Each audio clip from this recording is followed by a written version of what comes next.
तारीख 20 दिसंबर, दिन रविवार, समय रात के 10 बजे, स्थान बीजेपी के वरिष्ठ नेता नंद कुमार साय का घर। बीजेपी के प्रमुख आदिवासी नेता एक एक घर पहुंचे।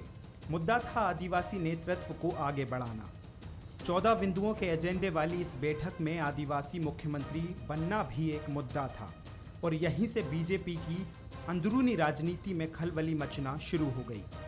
बीजेपी की सत्ता राजनीति से दूर रहे आदिवासी नेता इस बैठक में शामिल हुए, जो अब तक हाशिए पर थे, जिनमें पूर्व बीजेपी प्रदेशाध्यक्ष नंद कुमार साय, पूर्व गृह मंत्री ननकीराम कंवर और राम विचार नेताम के साथ कई आदिवासी पूर्व विधायक और समाज प्रमुखों की इस गोपनीय बैठक ने बीजेपी में गुटबाजी को हवा दे दी।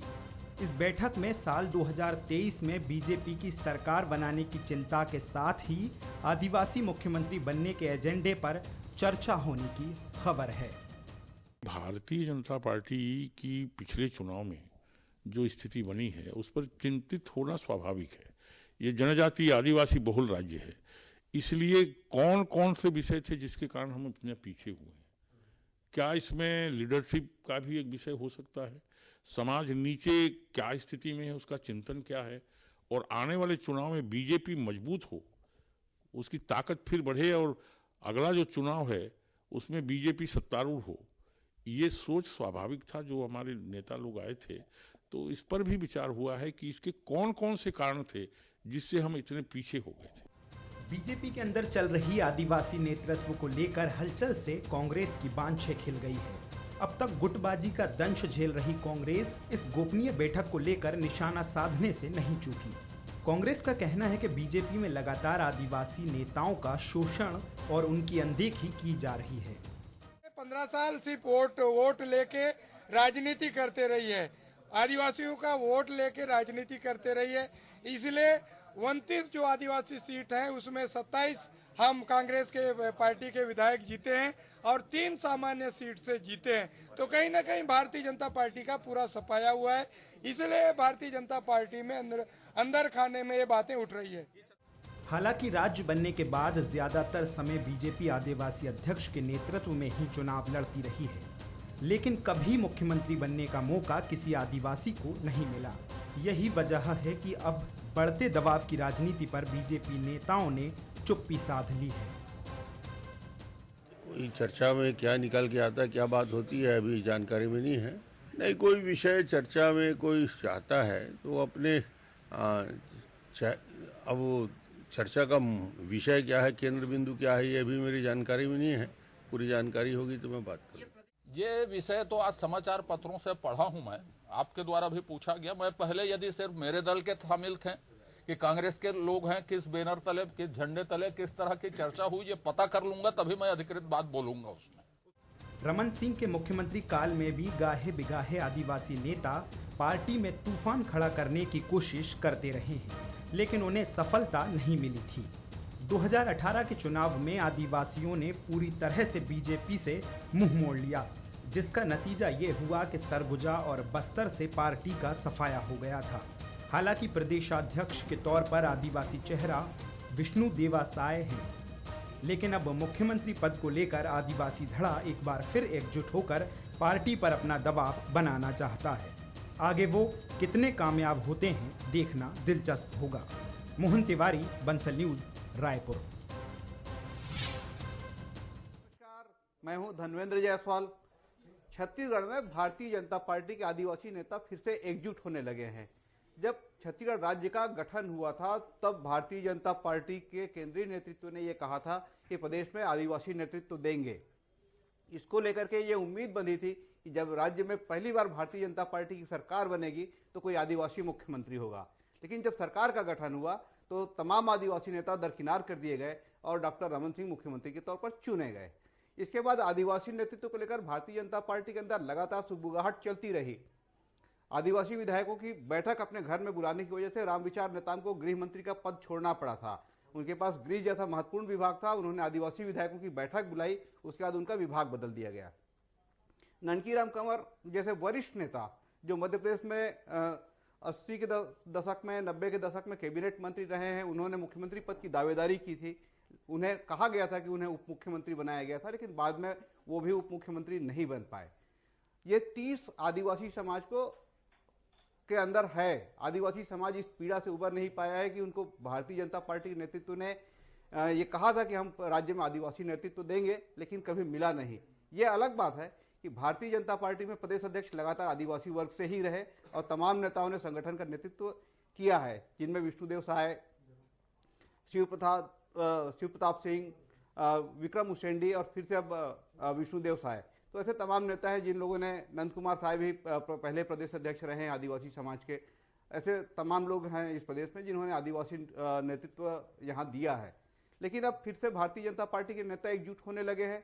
इसी मुद्दे पर आज चर्चा करने के लिए हमारे साथ भारतीय जनता पार्टी आदिवासी मोर्चा के प्रदेश अध्यक्ष विकास मरकाम, सर्व आदिवासी समाज के युवा प्रकोष्ठ के अध्यक्ष विनोद नागवंशी और कांग्रेस के प्रवक्ता धनंजय सिंह ठाकुर हैं। आप तीनों का बहुत बहुत स्वागत है। सबसे पहले मैं विकास मरकाम जी के पास ही जाना चाहूँगा। मरकाम जी, जिस तरीके से नंद कुमार साय जैसे वरिष्ठतम आदिवासी नेता, जो राष्ट्रीय अनुसूचित जनजाति आयोग के अध्यक्ष भी रहे हैं, प्रदेश में नेता प्रतिपक्ष भी रहे हैं, प्रदेश अध्यक्ष भी रहे हैं, अविभाजित मध्य प्रदेश में भी भाजपा के प्रदेश अध्यक्ष रह चुके हैं, तो ऐसे बड़े नेता लगातार ये कहते रहे हैं कि प्रदेश में भाजपा के आदिवासी जो नेतृत्व है उस पूरे वर्ग के साथ छलावा होता रहा है। कितने सहमत हैं आप? जहाँ तक मुझको लगता है कि परसों जो बैठक माननीय नंद कुमार साय जी ने अपने निवास में आयोजित की थी, उसके संबंध में आप चर्चा करना चाह रहे हैं, तो मुझको जो जानकारी है उस जानकारी के अनुसार ये जो बैठक थी, ये बैठक जनजाति समाज के कुछ अभी जो मुद्दे हैं उन मुद्दों को लेकर थी। इस मुद्दे आप यदि मुद्दों की बात करेंगे कि जिस समय भारतीय जनता पार्टी की सरकार थी तो हमने 23 जनजाति समूह को मात्रात्मक त्रुटि में उनका सुधार किया था। 2019 में हाई कोर्ट में उस पर स्टे लग गया। प्रदेश की जो कांग्रेस की सरकार है वो उस स्टे को हटाने में नाकाम है। इस मुद्दे पे चर्चा के लिए विभिन्न जनजाति समूह को बुलवाया गया था। इसके अलावा जो धान खरीदी का मामला है, पहले हम वन अधिकार भूमि में जो धान उपार्जन करते हैं उसकी 100% खरीदारी प्रदेश की सरकार करती थी। अभी उसमें भी खरीदारी में जो है प्रदेश सरकार आनाकानी कर रही है। ये सब मुद्दे थे। मुझको नहीं लगता कि उस बैठक में मुख्यमंत्री या अन्य विषय पे कोई चर्चा हुई होगी, क्योंकि आप देखिए अभी तो 2 साल ही हुए हैं चुनाव को, 3 साल बाकी है। 2 साल चुनाव को हुए हैं। अभी कांग्रेस को बल्कि मुख्यमंत्री बनाना चाहिए आदिवासी, क्योंकि आज उनके 29 में थे 27 और 3 सामान्य सीट से विधायक हैं, मतलब टोटल 30 आदिवासी विधायक कांग्रेस के हैं। आज यदि कांग्रेस उदाहरण देना चाहे तो 30 उनके आदिवासी विधायक हैं, वो आदिवासी समूह से मुख्यमंत्री बना सकता है। वैसे भी कांग्रेस ने जो प्रथम बार फर्जी आदिवासी को मुख्यमंत्री बनाया था, उस पाप को यदि धोना चाहे तो कांग्रेस उस पाप को आदिवासी मुख्यमंत्री बना के धो सकती है। विकास जी के सवालों का जवाब मैं धनंजय ठाकुर से जरूर लेना चाहूंगा, लेकिन उससे पहले मैं विनोद नागवंशी के पास जाना चाहूंगा। नागवंशी जी, चाहे वो भू राजस्व संहिता का मामला हो, चाहे आदिवासी नेतृत्व का मामला हो, आदिवासी समाज एकजुट तो होता है लेकिन अपनी आवाज बुलंद नहीं कर पाता, और केंद्रीय नेतृत्व के पास, चाहे वो भाजपा का केंद्रीय नेतृत्व हो या कांग्रेस के केंद्रीय नेतृत्व हो, उसके पास जाकर के अपनी बातें उतनी दमदारी से नहीं रख पा रहा है शायद। इसीलिए लगातार आदिवासी समाज छलावे का शिकार हो रहा है। क्या मानते हैं आप? आप तो साई जी के बेहद करीबी भी हैं। अभी जो समाज की स्थिति है, एक संगठन के रूप में काम कर रहे हैं। और रही बात मुख्यमंत्री बनने का, तो यह प्रदेश 60% एरिया शेड्यूल्ड है, जहां पर प्रशासन नियंत्रण आदिवासियों के लिए होना चाहिए, संविधान में लिखा है। आरक्षित भी 35 सीट था, उसमें 29 हो गया, लेकिन आज भी सरकार में 30, और बीजेपी सरकार में भी जब ट्राइबल सीट जहां जहां बढ़ती, सरकार उन्हीं की बनती है। और रही मुद्दे की बात, 32% से लेकर, पेशा से लेकर, भू राजस्व संहिता से लेकर, तमाम ऐसी जो बातें हैं जो आप मीडिया वाले खुद उठाते हैं, सेंट्रल भी कहता है, सुप्रीम कोर्ट भी कई बार माना है कि आदिवासी बेदखल किया जा रहा है, ये दोनों सरकारों में हुई। और रही मुख्यमंत्री की बात, तो मैं कह रहा हूँ जब प्रकृति यहाँ के आदिवासी में है तो आदिवासी मुख्यमंत्री होना चाहिए। प्रथम बार जब कांग्रेस ने जिनको भी आदिवासी बनाया, बीजेपी का 2003 के चुनाव में था कि नकली की जगह असली चेहरा देंगे। वो असली चेहरा हम 15 साल तक ढूंढते रह गए। हमारी विषय 8 सूत्री मांग, 21 सूत्री मांग, 19 सूत्री मांग से होते होते लास्ट में 21 सूत्री मांग पे अटका, जिसमें बड़े बड़े आंदोलन किए, बहुत सारे धरना प्रदर्शन, राष्ट्रीय स्तर के नेतृत्व, राष्ट्रपति, प्रधानमंत्री तक जाने के प्रयास किए। राष्ट्रपति कई बार अवगत कराए हम शेड्यूल एरिया के बारे में, राज्यपाल से लगातार मिलते रहे और विभिन्न माध्यमों से हम अपनी बात को रखते रहे। आंदोलन, धरना प्रदर्शन, आप लोग खुद मीडिया वाले गवाह हैं, कई बार लाठीचार्ज हुआ, बातें हुई और हर बार आदिवासी कोई व्यक्तिगत मांग नहीं रखा, कोई जाति मांग नहीं रखा, संवैधानिक स्तर का मांग जो सरकार घोषणा करती उसकी बात है। अभी जो मैं कह रहा हूँ, आपकी सारी मांगे लोगों आपने तमाम संवैधानिक संस्थाओं तक पहुंचाई, लेकिन राजनीतिक नेतृत्व के रूप में कभी उसी बात को आ रहा हूँ। मैं धनंजय जी से एक सवाल का जवाब ले लेता हूँ, फिर से आपके पास लौटूंगा। धनंजय जी, आरोप यह है कि आप लोगों ने नकली आदिवासी मुख्यमंत्री के तौर पर दिया, अब उस पाप को धोने का वक्त था तो आप लोगों ने गैर आदिवासी मुख्यमंत्री बना दिया। देखिए जसवाल जी, जिस मुद्दे पर हम लोग चर्चा कर रहे हैं वो भारतीय जनता पार्टी का मसला है और मुझे ऐसा लगता है कि आज जो रामविचार नेताम जी हैं, नंद कुमार साय जी हैं, नंदकीराम कंवर जी हैं, वो जिस प्रकार से आदिवासी समाज की चिंता करने का एक प्रकार से मैं समझता हूँ कोई बात कर रहे हैं, मुझे ऐसा लगता है इनको आदिवासी समाज की चिंता नहीं है ना आदिवासी वर्ग की चिंता है, इनको अपनी राजनीति की चिंता ऐसा महसूस होता है। क्योंकि 15 साल तक जब छत्तीसगढ़ में रमन सिंह जी भारतीय जनता पार्टी की सरकार रही है, उस दौरान छत्तीसगढ़ के आदिवासियों पर अत्याचार हुआ, उनको बेगुनाह लोगों को जेल में डाला गया, उनके जल जमीन को कब्जा किया गया, आदिवासियों के बेटियों के साथ जिस प्रकार की दुष्कर्म की घटनाएं हुई है, अनेक प्रकार के प्रताड़ना उस दौरान आदिवासी समाज से जुड़े लोगों को झेलना पड़ा है। तब ये नेता लोग कहाँ थे? तब यही नेता थे ना, यही तो नेतृत्व करते थे आदिवासी समाज का। उस दौरान इन्होंने कोई बात नहीं किया कि आदिवासियों को मुख्यमंत्री बनाया जाए। निश्चित तौर पर आज जो इनकी मांग है, ये मुझे ऐसा लगता है कि भारतीय जनता पार्टी का आरएसएस का एक षड्यंत्र का हिस्सा है, क्योंकि ये छत्तीसगढ़ में किसानों के विषय मुद्दा विहीन हो चुके हैं, छत्तीसगढ़ में युवाओं के विषय मुद्दा विहीन हो चुके हैं। मुख्यमंत्री भूपेश बघेल 20 महीने कार्यकाल के बाद, 24 महीने कार्यकाल के बाद भारतीय जनता पार्टी के पास कोई मुद्दा नहीं बचा है, जनता सिरे से नकार दी है। तो इस प्रकार के नेताओं को सामने करके आरएसएस और भाजपा अपने राजनीतिक मंशा को पूरा करने का प्रयास कर रहा है। इनके मंशा में आदिवासी समाज का कहीं भी भला नहीं झलक रहा है। विकास नरकाम जी, बहुत गंभीर आरोप आपके तरफ लग रहे हैं। जी खैर, अब कांग्रेस का काम है आरोप लगाने का, आरोप लगाएंगे अभी, लेकिन मैं बताना चाहूँगा कि ये कांग्रेस को आरोप लगाने का अभी समय नहीं है, अब उनको जवाब देने का समय है।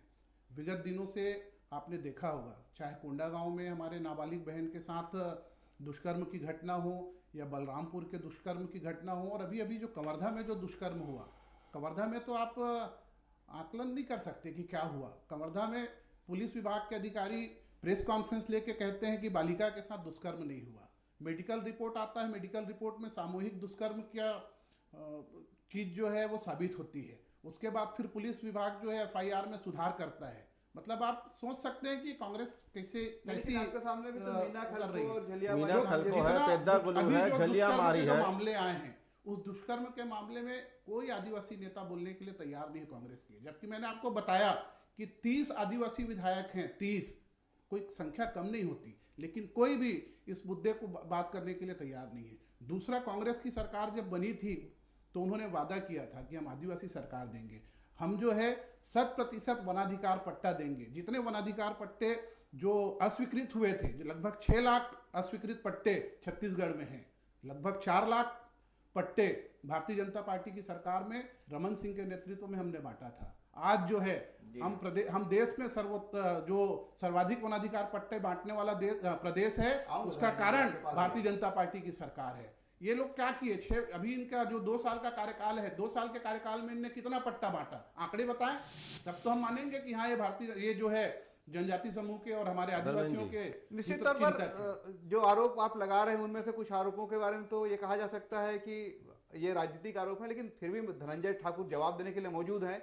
वनाधिकार पत्र के मामले में तो भूपेश बघेल की सरकार भी काम कर रही है और सामुदायिक वनाधिकार पत्र देने के मामले में काफी काम भी हुआ है। धनंजय जी शायद कुछ आंकड़े भी बताएंगे और कुछ आपके आरोपों का जवाब भी देंगे। निश्चित तौर पर मुझे ऐसा लगता है कि भारतीय जनता पार्टी के नेताओं को तो आदिवासियों के हित में बोलने का अधिकार ही नहीं है। आपके चैनल के माध्यम से मैं जिम्मेदारी के साथ बोलना चाहता हूं, यही 15 साल में रमन सिंह की सरकार रही है, राज्य के 90,000 एकड़ जमीन आदिवासियों का छीना गया। क्या हुआ था दंतेवाड़ा, उसमें लोहंडीगुड़ा में आदिवासियों के 4,000 एकड़ जमीन को उनके अनापत्ति के बाद भी जोर जबरदस्ती छीना गया। कहां थे उस दौरान रामविचार नेताम जी, कहां थे विष्णुदेव साय जी, कहां थे नंदकीराम कंवर जी? और सबसे बड़ी बात बता देना चाहता हूं धर्मेंद्र जायसवाल जी, आपके चैनल के माध्यम से बड़ी जिम्मेदारी साथ में। लच्छूराम कश्यप भाजपा के ही नेता थे जिन्होंने पुरजोर विरोध किया था और उन्होंने इसके बदले में अपनी विधायकी भी खोई और उन्होंने ये कहा था कि मैं ये नहीं होने दूंगा। इसके एवज में उनकी टिकट भारतीय जनता पार्टी ने काटी थी। तो लच्छूराम कश्यप जैसे नेता भी भारतीय जनता पार्टी से ही निकल करके आए थे, तो बाहर निकले ना। लेकिन क्या उस दौरान ननकीराम कंवर जी ने, रामविचार नेताम जी उधर कद्दावर होते नेता है, नंद कुमार शाह जी कद्दावर नेता है, क्या उन्होंने आपत्ति दर्ज कराया? क्या नहीं, कहीं पे कराया गया। और मुख्यमंत्री भूपेश बघेल जी की सरकार ने आदिवासियों को नेतृत्व दिया है। हमारे सरकार में 4 मंत्री हैं और बस्तर विकास प्राधिकरण, मध्य विकास प्राधिकरण, सरगुजा विकास प्राधिकरण, जिसपे रमन सिंह जी अकेले बैठे हुए थे, हमने वहां पे आदिवासी नेतृत्व को मौका दिया है। हमने बस्तर की जमीन को लौटाने का काम किया है। तेंदुपत्ता का मानक दर किसी ने बढ़ाया है? तो मुख्यमंत्री भूपेश बघेल की सरकार ने बढ़ाया है। 31 वनोपज की बात कर लूं मैं, जिसमें वनांचल क्षेत्रों में आर्थिक मजबूती होता है, ये काम किसने किया है? मुख्यमंत्री भूपेश बघेल की सरकार ने किया है। चरण पादुका के नाम से रमन सिंह की सरकार में भ्रष्टाचार होता था। एक चप्पल 7 नंबर का, दूसरा चप्पल 8 नंबर का मिलता था। आज हम उनको नगद राशि दे रहे हैं। बस्तर क्षेत्र में जो उनका मक्का प्रोसेसिंग प्लांट किसने लगाया? तो कहीं ना कहीं आदिवासी वर्ग को अधिकार देने का काम कांग्रेस पार्टी करती है। वन अधिकार पट्टा भी कांग्रेस पार्टी बांट रही है। हम तो ऐतिहासिक काम किया है जो 15 साल में नहीं हुआ, और पूरी तरीका से जो आज भाजपा के नेता कह रहे हैं ये एक षड्यंत्र है आदिवासी समाज को ठगने का। मैं तो आपके चैनल के माध्यम से कहूंगा, यही वो नेता, इनको पहचानिए आप। ये 15 साल में आपके उत्थान के बारे में बात नहीं किए हैं। अब मुझे ऐसा लगता है कि जायसवाल जी, ये क्या है, राजनीतिक पार्टियों के बीच में समाज की बात करोगे, बड़ा व्यर्थ लगता है। मैं आरोप लगा रहा हूं नेतृत्व का, यहाँ की प्रकृति का। दोनों राष्ट्रीय पार्टी अपने अपने उपलब्धि की बात कर रहे हैं।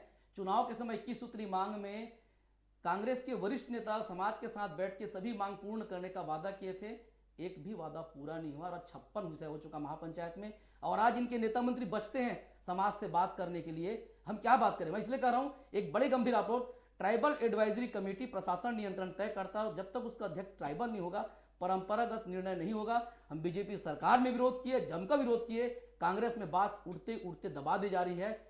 बात है, जब तक प्राकृतिक रूप से यहाँ का मुख्यमंत्री आदिवासी नहीं होगा, जब तक स्वीकार नहीं करेंगे दोनों राष्ट्रीय पार्टी की बहुत संख्या में विधायक आने के बाद भी। बीच में रोक रहा हूं, माफी चाहूंगा।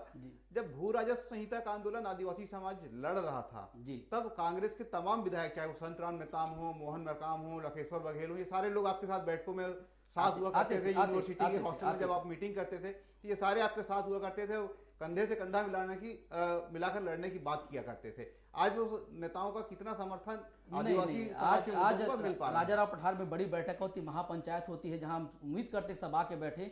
वो राजनीतिक भेदभाव से ऊपर होता है, जहां सभी समाज के मुखिया बैठते हैं।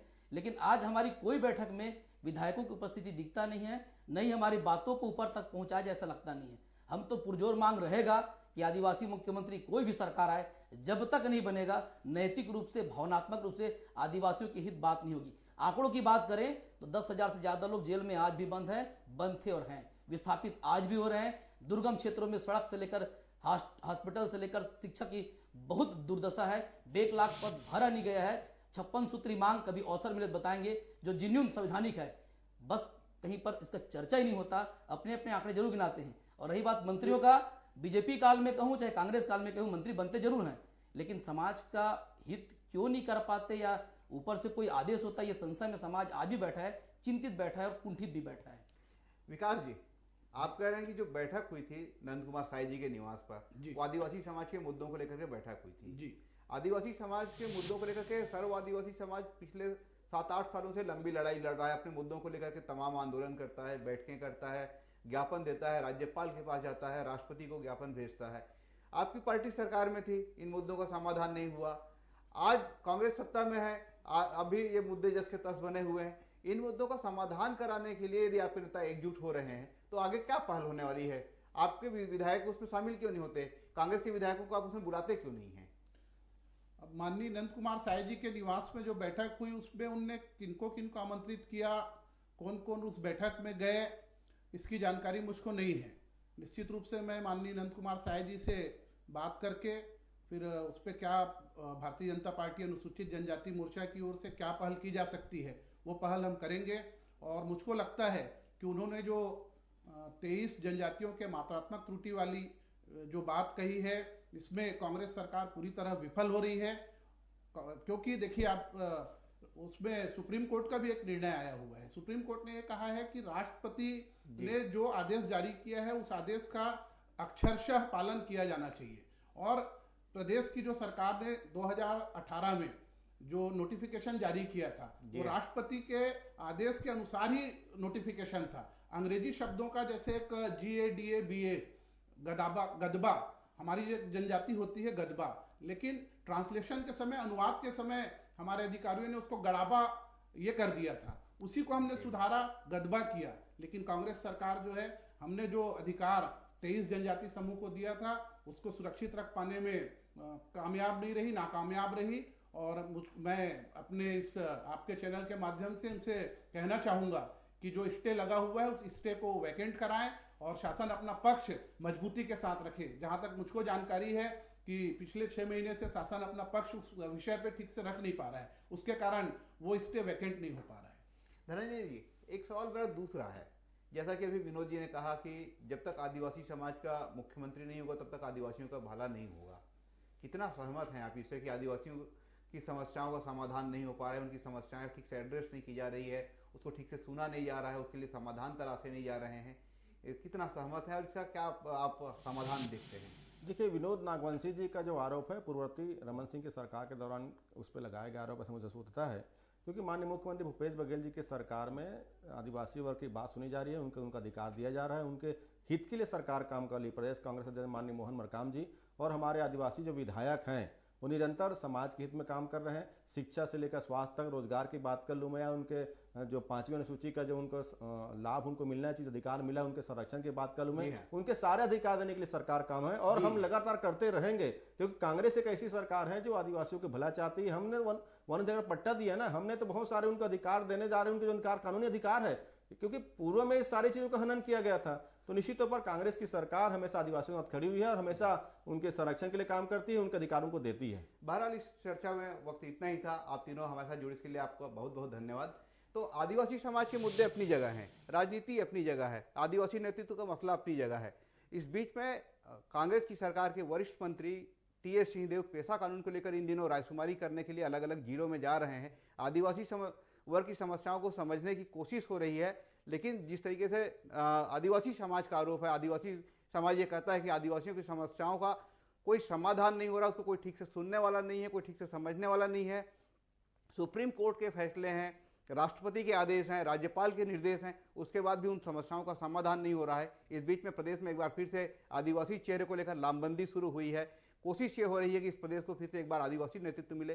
संगठन के तौर पर इस प्रदेश को दोनों दलों ने आदिवासी नेतृत्व दिया है। भारतीय जनता पार्टी ने तो लंबे समय तक आदिवासी प्रदेश अध्यक्ष बनाया, अब कांग्रेस सत्ता में है तो कांग्रेस के प्रदेश अध्यक्ष भी आदिवासी समाज से हैं। लेकिन नेताओं के महिमा मंडन से, नेताओं की ताजपोशी के आदिवासी समाज का के जो मुद्दे हैं उसका समाधान कितना हो पाएगा, बहरहाल ये देखना होगा। आज के लिए बस इतना ही। नमस्कार।